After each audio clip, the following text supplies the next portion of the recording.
Hi, I'm Too Cool Chris, and this is my podcast. I went back to a place where I lived for like 40 years and went up to see some people and things like that. And I had to go to the post office for a friend and run some errands, that kind of stuff when you go home. And I noticed something quite peculiar. There were a lot of people hanging around. And when I pulled up, and when I came open, a young person opened the door and said, "God bless you, sir."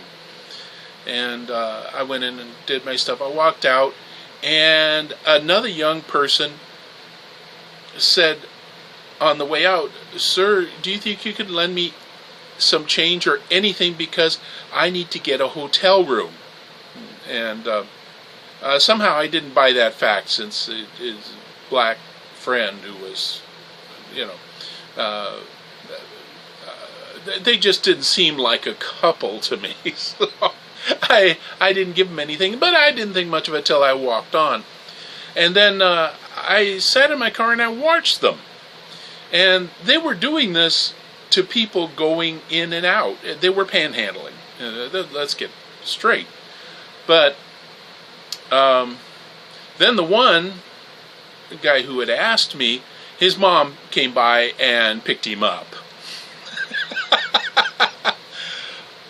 Oh my goodness, I have just recognized the new profession of the new millennial, second decade of the new millennia, and that would be, yes, that's right, panhandling. Evidently, it must be quite prosperous, because there were at least five young folk there covering all the doors, catching you going in and out. Now, they were polite, but you did get asked. I noticed not when you went in, but when you came out.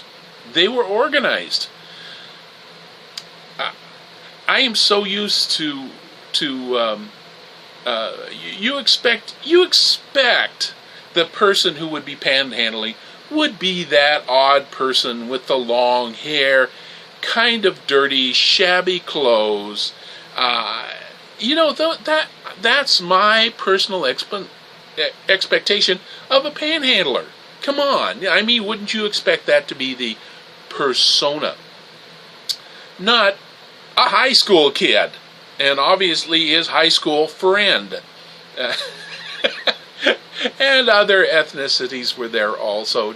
Just kind of a mix, and they were all young, and they were all panhandling. And obviously, they weren't in desperate need. So, when you sat back and looked at them. So, I guess I've come up, now we knew, we always said, get a job. Well, I guess they found one, panhandling. So, I guess next time when somebody says, what was your professions have you had? Engineer, broadcasting, musician, panhandling. Have a great day. I'm Too Cool Chris, and this is my podcast.